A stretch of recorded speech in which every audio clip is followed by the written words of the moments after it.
The day started out so good. So good. It was cold as a bugger today. Horses trained good. For the most part, I think we're making headway. When all the draws come out, I had to make a decision before I even saw the draw for Looks Like Money to make a decision whether I was going to stay at Northfield. I looked at the horses we had. Emerald Dio, I was going to drive him just like Chris did. Probably would have finished exactly where Chris did, second. Grand Slam Dio, I thought would be fine for the most part. And I haven't seen the other two race. But I had to make a decision. Where was I needed most? Now, I don't really think I was needed in Miami Valley. Brett could have drove Looks Like Money. The problem I had was I wanted to know if he could do there, right? Could he race down there? Now, I didn't get a fair, I guess I'm jumping around a little bit, but I'm going to start with Looks Like Money. I didn't get a fair take on Looks Like Money because he was all washed out, right? Shipping him down there, and Kirby shipped him, and Kirby's the easiest, most quiet shipper ever. So it wasn't the shipping itself. When he was good at Mohawk, 15-minute ship. He was on LASEX, so you have retention. You're down there 4.5 hours before in a ship install. The Meadows, he stabled at the track. Trained great the other day at Northfield, which was surprising. Stabled at the track. Shipped today, 3.5, 4 hours down to Miami Valley. Now, Kirby said he warmed up good. He post-sprayed good, but as I turned him to score him down, I noticed he was frothed up quite a bit on his shoulders and on his rump, starting to wash out a bit. That was part of the problem. The other problem was the surface itself.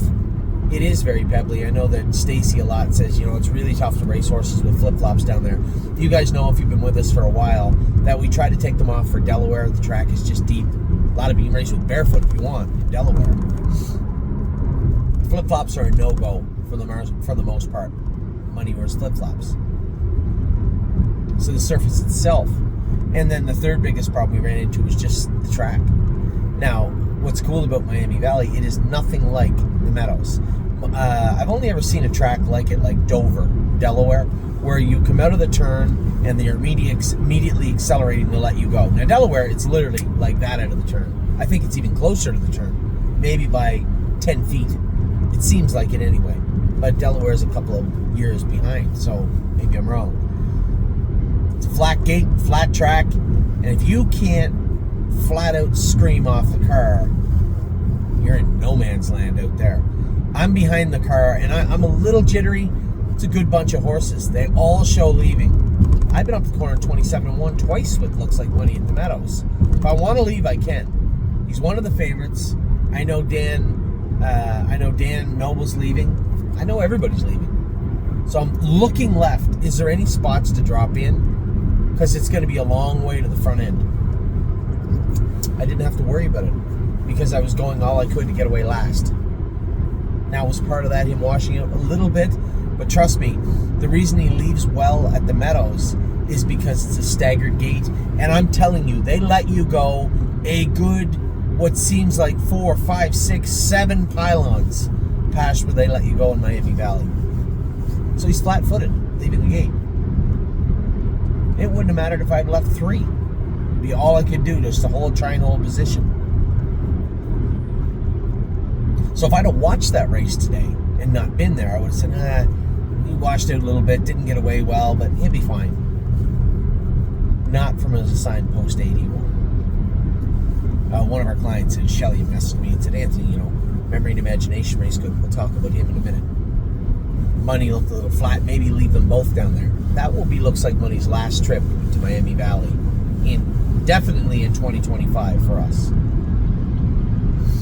No more going down to Miami Valley. No, he's not staying down there. No, he's not racing down there. And no, he's not going there again. Meet's over in 5-6 weeks. I can't foresee a possible way that I would venture down there again with Looks Like Money. He's good enough. Just not his type of racing. And if you're going to be assigned the A-hole, well, thanks. I don't blame them. Horseman 1-2, 1-1, 1-1, 1. He deserved the 8-hole.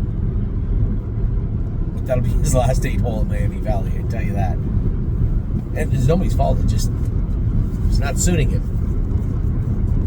That deep track too, with the flip flops on, and you got to worry about his hind legs. I checked him after; he was great. Everything is good. Just the washing out, the flip flops, the track itself, and then starting from post 8. I don't know how many horses win from post 8 at Miami Valley, but that's a tough spot. Outside at the Meadows, even with a 7 or 8 or 9 horse field, he had a good run at the start, right?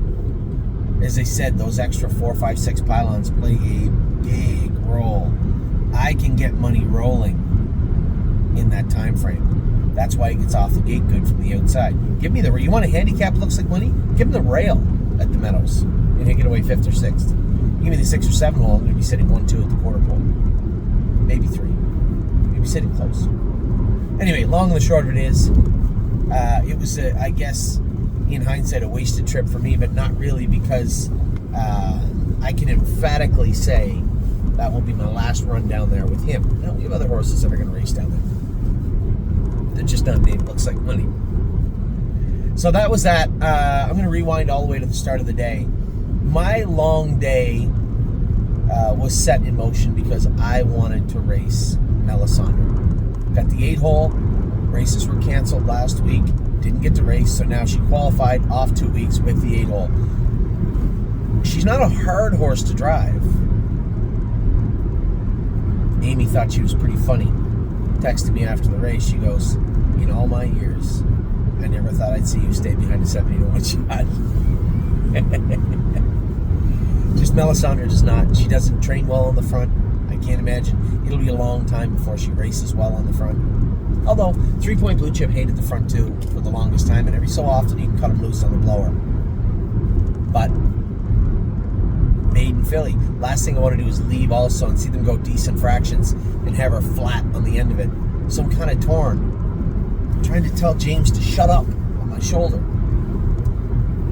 Take her back. Take her back. I'm trying to keep my voice as quiet too. So I just want to drive her in a mildly responsible way when they leave the gate. There's no real favorites in that race. It wasn't a stiff group of horses. Chris is coming out of the 9-hole. I knew he was long odds. I didn't know how long until we got to the tote board, or at least in view of the tote board. His entry mate was the favorite. 5 horse, 3 in the middle somewhere. Everybody was okay. I just thought I could easily get away second. I didn't like who I was going to follow, but at the same time, I knew the fractions would be safe, and even if Brady moved at the quarter pole, no one else knew that she doesn't like to race in the front. So everybody's expecting a remove out of me. So I think that kept everybody kind of in place. Even Chris was surprised. Super slow half, which I was okay with. Melisandre, my only concern is I don't know where her ceiling is. Otherwise, she is an A+, perfect. You don't just trot. You can just put her right on the gate, just like a 6-year-old. Leave. All right, leave. Not leave. Okay, let's go back. She does everything absolutely 100% perfect. My only question, only one question I have for her, and she's going to answer it along the way. How fast are you? I think she's probably easily a 56, 57 trotter. Can she get to 53? Can she take a really good mark in Lexington? And even after a start like today, her worth as a broodmare will be carried through to Harrisburg, right? I think what I proved today is that I get a pass to race her throughout the summer. She will go to Kentucky at some point. She'll shed those hobbles when she gets there. They were too tight today anyway. About a hole or two too tight. But I was happy with the way she raced. And that she finished strong going through the wire. She's always had enough competition in training and even in qualifying where she just didn't get by that last horse. She was trying. Or was she? And we just couldn't tell. But today, there was no hesitation. I was very proud of the way she raced today and very happy with the way she raced. Now, next week, probably put her in the middle of the pack. Make it a little more difficult for her. it's not really going to help her to sit 2 every week, because the reality of the situation is you're not going to be afforded that opportunity later in life. So next week we'll probably get away 3rd, 4th, 5th and race her in that manner. Very proud of her today. Vehement. Brady Brown was up against a tough spot with Vehement. There's just no need for him to be there. If they're going to fill the PA-owned inspired classes lower, get him back to Northfield Park. I honestly, in my entire life, I don't think I've ever seen a more hard luck horse for draws, for missing races, for having to race over his head. The horse that won that race, if I'm not mistaken, is the one that I just beat with Mounds for All last week, or the week before, or both weeks. If I'm not mistaken, could be wrong. But a nice horse. He shouldn't have to race against those horses. Back to Northfield. He fits the maiden. We can tag him for 15. He fits the class that Century Legion fits. I like Century Legion. Decent horse. Vehement would destroy him. He's older. He's a 4-year-old. Try to have 57 in a piece today. Last quarter, 28 a piece, 29 seconds. You get no money. And how could he? He's in against better horses. We can help him out with the horses. We can help him out with that load. He's going to Northfield next week. Memory and Imagination, I didn't know what to think. Good spot, best class for him. I was really just crossing my fingers, you know. What's he going to do? He did. Brett gave him an absolutely incredible drive. Drove the horse perfect. Floated down. The trip worked out great. And then Memory and Imagination just used his memory, right? He's a worker. Nice little horse, and really hard not to like him. And he raced very, very good today. Good news is he fits that class for another 2 wins. And I believe after that, the Yonkers' numbers at 12. He can race on a half to. Actually, I believe the Meadows was numbers at 12 for a while. Either way, he's got a couple more starts, a couple more wins in Southern Ohio for sure. Emerald Deal raced okay. A little more missing a little eye of the tiger. You know, that horse that come first over, it looked like he was going to be his main competition. You know, Chris kicked the plugs, put him in gear, and Emerald Deal kind of went to sleep on the end of it. But raced okay. Finished second. Then the wheels come off. I wouldn't say the wheels come off for looks like money. As I said, there was no, I wish I'd have got away better. I couldn't have got away better if I wanted to. That was as close to a leader as I could get today. And I already explained the 3 components that went into that. Race. Finished up his mile good. I just filed him left, charged through the inside, 6th, beat a length. Horse parked the whole way and wins the race. Hell of a mile from Chris Beaver's horse. So you can't really say he raced bad. But he's not going there again. But the only disappointment thus far of the day, the only disappointment's been Grand Slam Deal. Oh no, Spitfire Overseas made a break. Going up to the gate hot. I've seen him do it a lot of times. Now he's just not going back to Ontario with a crappy couple of lines. Worked so hard. He went 3 in a row. We got a couple of 3 really good lines on him in Ontario, and then just runs. Anyway, I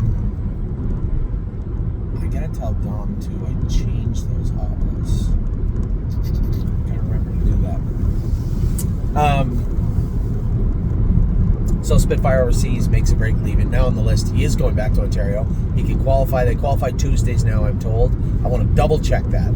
Because if he's not, he can go to the Meadows and qualify on Tuesday. Either way, he will be qualifying in this country or the other on Tuesday. I want him back in Ontario anyway. I guess with everything going on, he should go back to Ontario right away. So we'll get him back to Ontario. Obviously, our hand was forced. I wanted to leave him in Ontario. He wouldn't have got raced. As it turns out, what did he miss? 2 breaks. That's what he missed in the entire time he left. Talk about things going south. Wow. Anyway, when he does get qualified, he fits a lower class now. I guess that's the only saving grace. And he should be able to stay out of the open for at least a start or 2. but he is going back to Ontario. And then Grand Slam Dio, just left line, going around the first turn, flattened right out, weak. I wanted Dr. Latessa to take a look at her and draw her blood. She is slated to go to Ontario. I can't send her to race in Ontario like that. An embarrassment. It's a terrible mile. Now, I told you guys, we never get to see Spitfire because he made a break, right? But I told you those liver counts sometimes are different for every horse. Dio's was high, finished second last week. Still a little elevated, looked dreadful today.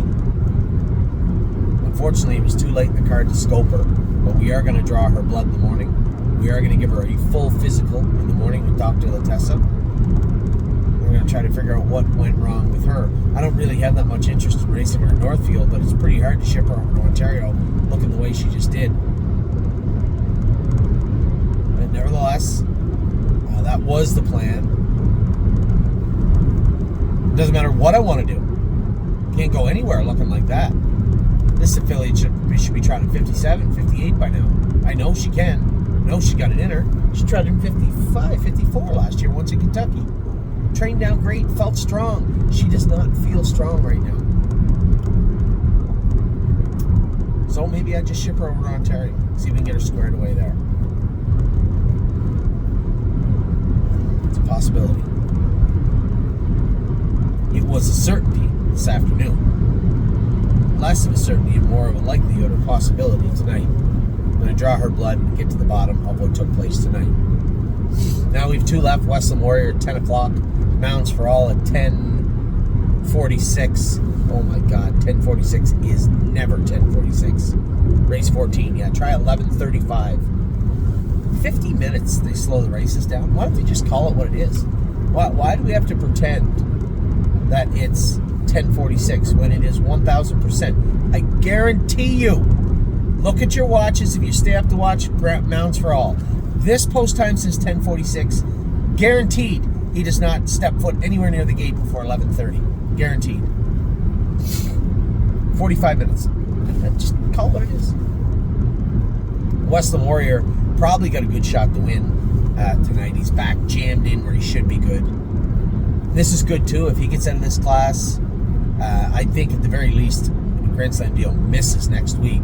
I can't in good faith put her back in looking like that unless something comes back astronomical that we can work on in her blood, like she tied up pretty good. I think it's just going to come back. Probably a high bilirubin. She would have bled a little bit. Maybe, maybe not. She's never really shown blood before. Looked like her feet were bugging her a little bit. Left line, we did her knee a month ago. It wasn't really bad, but we did it. Does it need done again? A little maintenance? And how's that liver look? So a number of questions we have to answer, and they'll all be answered by her blood. It'll be taken tomorrow. We'll get it back on Friday. Friday early, I hope. Draws at 9. And Western Warrior should be good, as I said. So today, Melisandre was great. Vehement was probably as good as you could ask him to be. It was a tall hill to climb, and it was unfair to ask. Memory and Imagination was great. Admiral Deal was decent. Looks like Money was good. I explained in depth what took place today. Spitfire Overseas, not the first time he's been on the list leaving Southern Ohio. Will be the last for a while, I can tell you that. And that's not me saying it's somebody's fault. It just is what it is. The track, the surface, the horse, I have no idea. But he's going back to where he was racing good before they put that series on that killed the Opens. So we can't complain. One of our horses in the final. It's a 5-horse field, so. Alright, I won't complain too much. And Grand Slam Dio is just a better horse than that. I can tell you why. I just can't tell you tonight. 2 left. Good luck to my partners on Westland Warrior and Mounds for All, both going postward would be short odds. Both have good shots. One's got the rail, one's got the 7-hole. Good luck to everybody in the rest of the evening. Hasn't been a horrible day, truthfully speaking. And tomorrow, I got a lot of catch drives. I was going to say, I thought I had more drives than this. Ours are only Never Lose Felix from the outside. Hopeful. He's better. And 3-point Blue Chip off like 3 weeks from the rail. I don't know. Friday, JK Victory is in a good spot, but from the outside. But remember, this is a staggered gate. I'd rather leave 6 or 7. 8, not that horrible. It's going to be pointed frontward coming off the car. Texon Soprano racing again, probably in the... Oh, he's down a class, but he's 9-2. That's odd. Scotty's going to drive him again. And then, of course, the entries are up for Saturday. We have Trosa, Drevin, Manhattan Money, gorgeous package. She's going to need another trip. Country Dancing, looking to see her get back out of that funk. Clean that gate up a little bit. And Neptune also racing on Saturday night. So, with that, take care. I will talk to you all tomorrow morning. As I said, good luck to my partners later on in the card with Mounts for All and Westland Warrior. Take care, everybody.